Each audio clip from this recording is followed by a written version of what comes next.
You found your way to Whispers of Crimes, a quiet corner where the shadows of the past are gently told.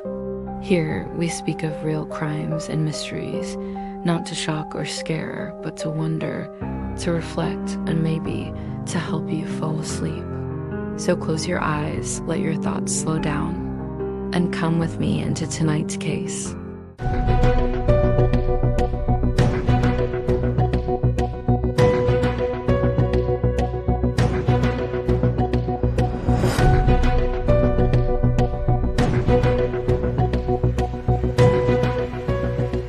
She was a decorated Army veteran, a college student, and a woman full of life, until one night she vanished without a trace.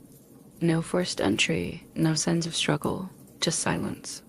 As friends searched and family prayed, one man stayed close too close. And in the end, it was his own curiosity that betrayed him. This is the chilling story of Maribel Ramos, and the roommate who knew far more than he ever admitted. Chapter 1. Soldier, student, survivor. Maribel Ramos had the kind of life story that commands attention. Born in Mexico and raised in California, she came of age with a determination not just to survive, but to thrive. As a young woman, she enlisted in the U.S. Army, where she served 2 tours in Iraq. That wasn't just a choice, it was a statement. Maribel was brave, disciplined, and deeply patriotic. She returned home with more than medals. She carried with her the emotional weight of war and a renewed sense of purpose. After the military, she didn't slow down. Maribel enrolled at California State University, Fullerton, studying criminal justice. She had dreams of working in law enforcement, a natural next step for someone so committed to service. She was also active in veteran support groups, advocating for fellow service members. By all accounts, she was compassionate, bright, and driven. Her friends saw her as a protector, someone who had already lived many lives before age 36. But on May 2nd, 2013, all that momentum came to a halt. That was the day Maribel Ramos suddenly vanished. Chapter 2. The last known moments. The last confirmed sighting of Maribel was caught on a security camera outside her apartment in Orange, California. The footage shows her dropping off a rent check. It's unremarkable at first glance, just a woman going about her daily routine. But after that, she disappeared without a trace. She didn't show up for a scheduled speaking engagement the next day. Her friends and family immediately grew worried. This wasn't like Maribel. She was punctual, responsible, and deeply committed to her obligations. Her absence set off alarm bells. Her sister and friends contacted police, and an official missing person report was filed. Officers searched her apartment. Nothing seemed out of place. Her car was parked outside. Her belongings were in their usual spots, but Maribel was gone. What made things even more unsettling was that there was no sign of forced entry, no immediate clue suggesting where she had gone. People began to wonder, had she left on her own?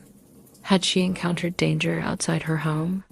Or had something happened right there, within the walls of her own apartment? Chapter 3. The unlikely roommate living with Maribel at the time was a man named Kwangko KC. Joy.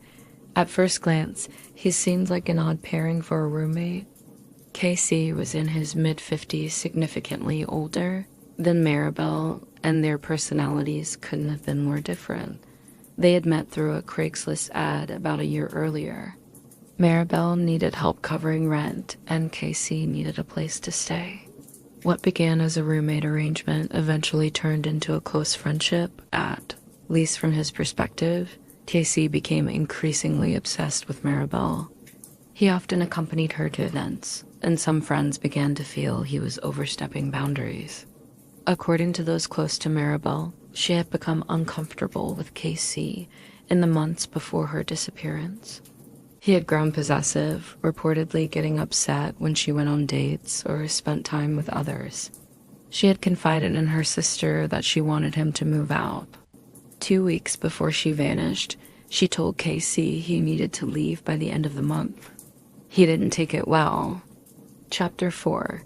The Search and the Suspicions as the search for Maribel intensified.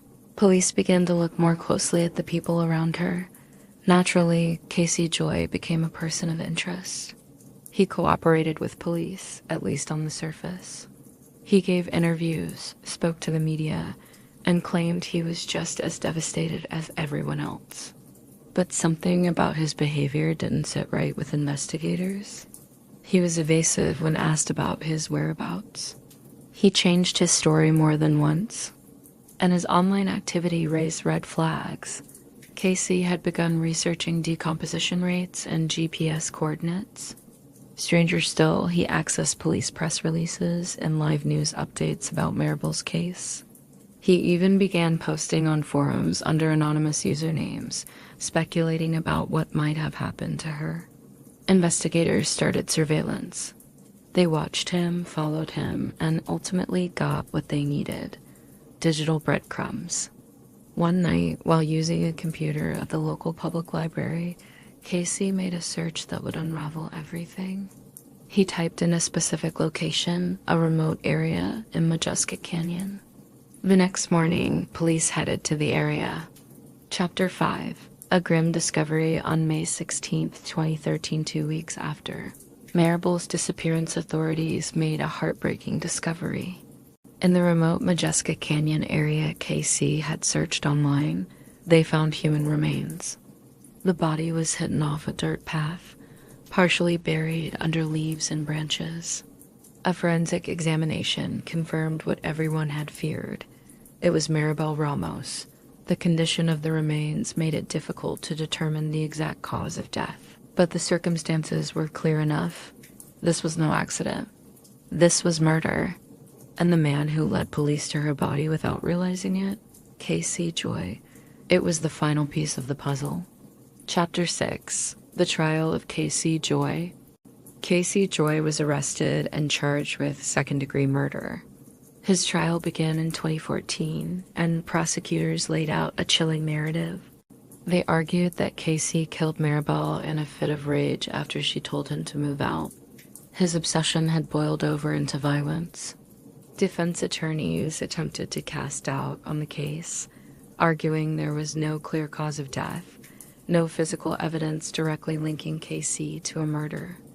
But the digital trail was damning. His searches, his behavior, and most importantly, his unsolicited clue that led police to the body, all painted a clear picture. Testimonies from friends and family revealed the depths of Casey's obsession. He had written disturbing journal entries, even altered his appearance with plastic surgery in an effort to look younger, presumably to attract Maribel. This wasn't love, this was control. And when he couldn't have her, he chose to silence her forever. The jury deliberated for less than a day. Casey Joy was found guilty and sentenced to 15 years to life in prison. Chapter 7. Legacy and Echoes. Maribel Ramos lived a life of courage. From the deserts of Iraq to the halls of Cal State Fullerton, she left a mark wherever she went. Her murder was a devastating reminder that violence doesn't always come from strangers. It could come from the people closest to us. Her family has continued to honor her legacy.